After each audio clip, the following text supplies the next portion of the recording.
తెలంగాణలో మళ్లీ అరాచక పాలన మొదలుపెట్టాడు గుంపుమేస్త్రి. పేదల బతుకులు మార్చడంలో కాంగ్రెస్ మార్పు పాలన పూర్తిగా విఫలమైంది. తెలంగాణ ప్రజల బతుకులను కాంగ్రెస్ ప్రభుత్వం పెనం నుంచి పొయ్యిలో పడేసింది. ఓట్లేసిన ప్రజల నోట్లో రేవంత్ సర్కారు మట్టి కొడుతోంది. ప్రజల జీవితాలు నిలునా చిత్రం చేస్తోంది. పేదలపై బుల్డోజర్లు ఎక్కిస్తుంది. ఇందిరమ్మ రాజ్యం అంటూ రజాకార్ల పాలన తీసుకువచ్చింది. గరీబు హటావో అంటూ ఇందిరాగాంధీ నాడు పేదరికంపై యుద్ధం ప్రకటిస్తే ఈ రైఫిల్ రెడ్డి పేదల ఇళ్లపైకి బుల్డోజర్ల కవాతు చేయిస్తున్నాడు. హైదరాబాద్లో అక్రమ నిర్మాణాలు కబ్జాలను నివారించేందుకు తీసుకొచ్చినటువంటి హైడ్రా బీద బతుకులపై నృత్యం చేస్తుంటే నింపాదిగా చూస్తూ కూర్చుంటున్నాడు. నగరంలో నాలాలు పార్కులపై ఇల్లీగాళ్ల కట్టినటువంటి కట్టడాలు కూర్చడమే హైడ్రా కర్తవ్యం. ట్రాఫిక్ ఇబ్బందులు, వరదలు, డ్రైనేజీ సమస్యలను అనుభవిస్తున్నటువంటి ప్రజలు హైడ్రాను ఆహ్వానించారు. కానీ చట్టాలు, విచారణ సంస్థలు, ప్రభుత్వ వ్యవస్థలన్నీ పాలక వర్గాల రక్షణ ఏజెంట్లే అని తెలంగాణ ప్రజలకు కొద్ది కాలంలోనే అర్థమైపోయింది. మొదట్లో హైడ్రా నగరంలో సమస్యల పరిష్కారం కోసం అనుకున్నటువంటి అది పెద్దోళ్ల కబ్జాలను రక్షించేందుకు, పేదల బతుకులకు కూర్చడానికేనని తెలుసుకున్నారు. అందుకే తిరగబడుతున్నారు. ఎక్కడికక్కడ తీవ్రంగా ప్రతిఘటిస్తున్నారు.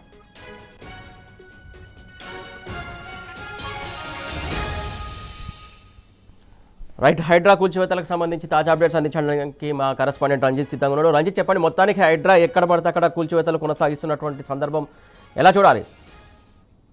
సురేష్, ఏదైతే హైదరాబాద్ నగరంలో హైడ్రా పేరిట కూల్చివేతలు చేపట్టారో దానిని పేదోళ్లకు కూల్చివేతలు భారంగా పెద్దోళ్లకు వచ్చేసి అంటే వాళ్లకు సపోర్ట్ గా ఉందని కూడా చెప్పవచ్చు. ఎందుకంటే గత కొంతకాలంగా చూసుకున్నట్లయితే షేర్లింగంపల్లి నియోజకవర్గంలో కావచ్చు, కూకట్పల్లిలో కావచ్చు, దాంతో పాటుగా ఉప్పల్ ఏరియాలో కావచ్చు, హైదరాబాద్ నగరంలో ఎక్కడ చూసినా ఓన్లీ పేదవాళ్ళు కట్టుకున్న గొడులు కొట్టివేయడమే టార్గెట్ గా చేస్తుందనేది ఉంది. దానిలో భాగంగానే దాదాపు నిన్న 307 సర్వే నెంబర్ కావచ్చు, 342 సర్వే నెంబర్ లో ఎక్కడికక్కడి కూల్చివేతలు చేపట్టడము, దాదాపు 900 ఇండ్లని గుర్తించామని చెప్పి చెప్పుకుంటున్న హైడ్రా వచ్చేసి 200 ఇండ్లను కూల్చేశామని చెప్తున్నారు.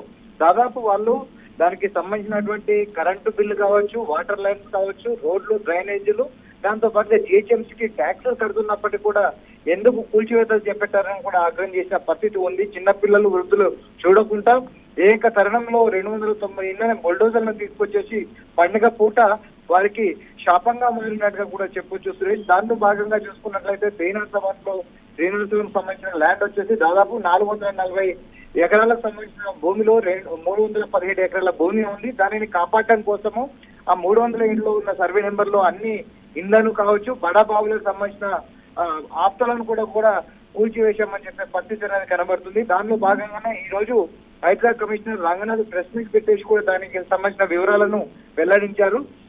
ప్రస్తుతం కాంగ్రెస్ పార్టీకి సంబంధించిన అధికార పార్టీకి సంబంధించిన నాయకుడు ఏదైతే స్థలం ఉందో ఆ స్థలం కావచ్చు, దాంతో పాటుగా బడా బాబులు, బిజినెస్ మెన్లకు సంబంధించింది దాదాపు 50 నుంచి 60 ఎకరాల వరకు కబ్జాకు గురైందని, దాంతో భాగంగా ఇటువైపు చూసుకున్నట్లయితే దానికి బాలయ్య బస్తీలో పేదలకు సంబంధించిన ఇండ్లు కూడా ఉండడంతో ఏకకాలంలో కలెక్టర్ యొక్క తీర్పు ప్రకారం, కలెక్టర్ ఇచ్చిన నివేదిక ప్రకారమే కూల్చివేతలను చేపట్టామని చెప్పి చెప్తున్నారు.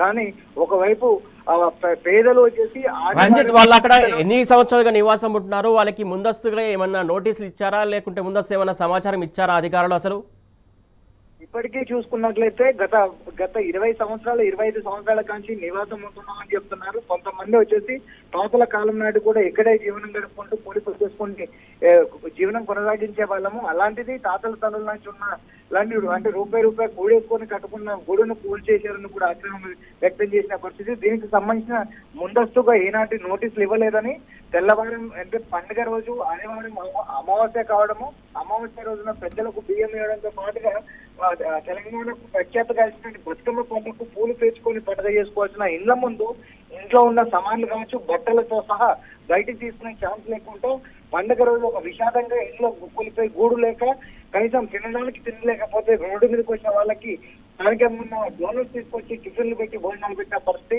కనీసం మంచినీళ్ళు తాగడానికి లేకపోవడానికి నోటీసులు ఇవ్వలేదని కూడా వాళ్ళు ఆగ్రహం వ్యక్తం చేశారు. కానీ హైడ్రా అధికారులు మాత్రం రెవెన్యూ డిపార్ట్మెంట్ కావచ్చు, కలెక్టర్ కావచ్చు, కలెక్టర్ చెప్పిన ఆదేశాల ప్రకారం మేము కూల్చివేతలు చేపట్టామని చెప్పిన పరిస్థితి కనబడుతుంది సురేష్. దాంతో పాటుగా చూసుకున్నట్లయితే 300 ఏళ్లలో దాదాపు 317 ఎకరాల భూమిని రక్షించేందుకు ఇప్పటికే ఫినిషింగ్ అనేది ఏర్పాటు చేసినాం.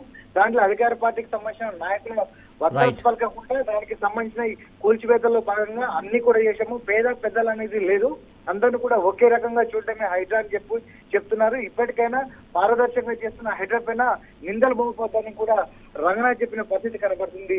Suresh, thank you Ranjith.